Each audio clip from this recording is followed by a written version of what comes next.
Now, I am not too proud to admit when I am wrong sometimes. And I have a bit of an apology for the SEC here and SEC fans who just bombed my video after the first round of the tournament, pointing out that the SEC went 8-6.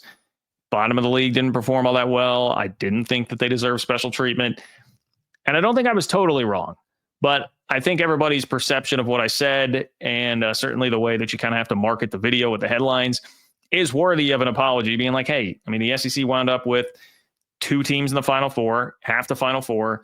They had more teams in the Sweet 16 than any conference has ever had. And they had a record number of teams get into the tournament. Like, you got to step back and say, hey, that's a pretty impressive performance by the SEC this year. And the point, again, I will remind you, never was that the SEC is some terrible conference. I feel like this is exactly what happened with the football discussion a lot. It was never that the SEC is a bad conference. It was never that the SEC is a horrible conference that's irredeemable and all that. No, it was just that, hey, I don't think the SEC deserved as much special treatment as it got. And in football, thankfully, it actually didn't get as much special treatment as the fans and media, at least the adjacent media to the SEC, thought it should get. And that was really a lot of the point in the discussion. But they always get, misconstrued. And if you're not agreeing with somebody, they're going to twist what exactly it is that you said. But look, if we're looking at what the top of the SEC did, performed pretty well. As I mentioned, record number of teams in the Sweet 16. Florida, I guess you can say what you will about the Gators. They've had 9 lives in crunch time. They've made every clutch shot when it really has mattered to get the win. I mean, very easily could have lost to UConn. Obviously, very easily could have lost to Texas Tech. Alabama did punk BYU before falling to Duke, who, speaking of buzzsaws, I mean, they've just got the bigger buzzsaw than what Bama had. Auburn pretty much rolled to the Final Four. Like, there were a lot of really good performances for the SEC. Tennessee played to its seed as a 2 seed, getting to the Elite 8. So on that note, like, look, SEC, you are not it's not some crazy crock that people think you're the best conference in college basketball this year. Obviously you are. It was not some kind of wild conspiracy that the SEC was actually a bad conference and people were lifting it up. So I do apologize for coming on as strongly as I did after the first round. However, I do think there still is something to the point of, like, really the main thing I would have emphasized is I don't think Texas and Oklahoma deserved to be in the field. And if you would have just said, hey, this is a 12 bid SEC this year, and West Virginia is getting in, I mean, that's a part of this, clearly, that digs at me, as West Virginia is one of the teams who did not get in. West Virginia should have been in the field. Texas and Oklahoma should not have. Both of those teams lost. Texas losing in the play-in game, Oklahoma losing in the first round. Especially, Oklahoma being a 9 seed. Like, that was crazy treatment for a team that went 6-12 in the league. Like, that would sort of be my point after the first round. It should underscore that we don't need to be putting in teams that are 6-12 in any league into the NCAA tournament. Never, ever, ever, ever. And I know, we're going to get this tournament expansion. It sure sounds like that's going to be on the way at some point. So we'll probably have even more of that. We don't need to be doing that. I don't think that was deserved. And that's a lot of the main point. I probably got a bit carried away beyond that. So I do think that the tournament kind of helped show us that, Georgia got beaten. It was like a football score. Bulldogs didn't show up for the first couple quarters. Had a couple too many guys suspended for driving recklessly, and their football team's down 27-3 to Gonzaga. That sort of thing was happening there as well. Look, the SEC was undoubtedly the best league in the country this year, but not by hey, we need 14 teams in the field sort of margin.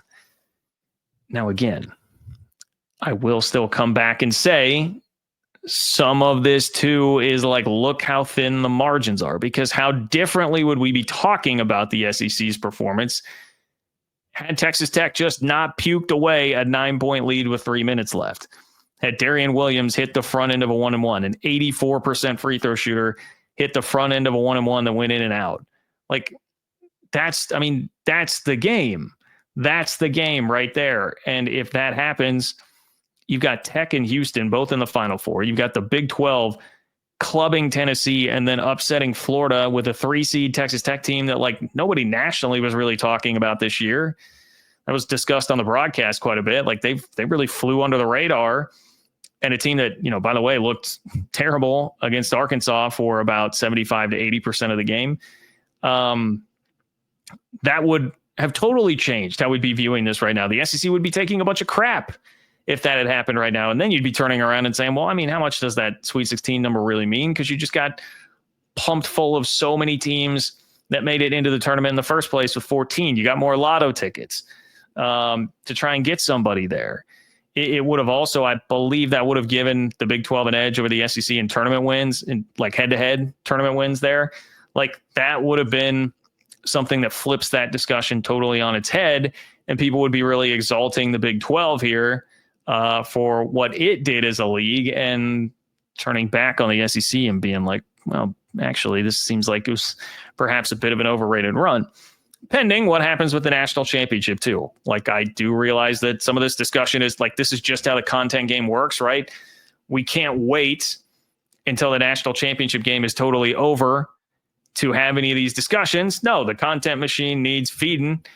We've got to feed it. We've got to talk about it after every single weekend and every single round, et cetera, and things change as you migrate through. So depending on who wins the title, things could look much differently. I mean, how will we treat it if Duke wins the national championship, which to me obviously looks like that should be the betting favorite, that Duke would win it.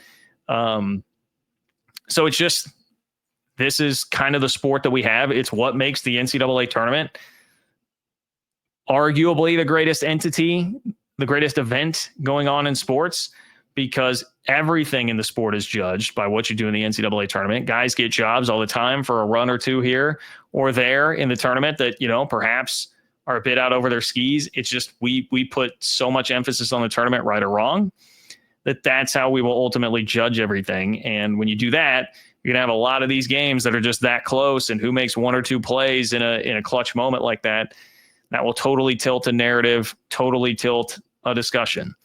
I mentioned like Arkansas and John Calipari. Like, how much differently is that season viewed now because they made some clutch plays against Kansas and St. John's to get wins there and got to the Sweet 16. Now, it's definitely they absolutely coughed away that game against Texas Tech for sure. And so that can be a part of the discussion too. If we're talking about margins, had Texas Tech won, you'd be like, man, how different are things if John Calipari just doesn't completely choke away a game, and then the SEC has a head-to-head win over Texas Tech, and then you're guaranteed to be getting an SEC team to advance from that game, a Florida-Arkansas game instead of Tech. Like, that's the tournament, man. So it makes it so great. That's what makes it so compelling. That's why people tune in, and it just is going to give you this huge skewed variance in narratives based on what happened there. So you were very close. I will just, SEC country, you guys were that close to getting me coming on here and totally gloating today, instead of coming back with the tail tucked between my legs a little bit here to make somewhat of an apology, but also just try and reemphasize what the real point was about all of this. And I mean, it's got to be shocking news to you guys. Like, when would I ever come on here and gloat?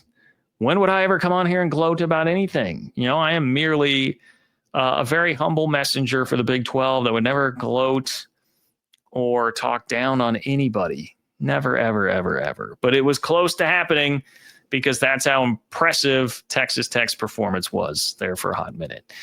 I should be back live on Wednesday. Sorry about missing the Sunday live show.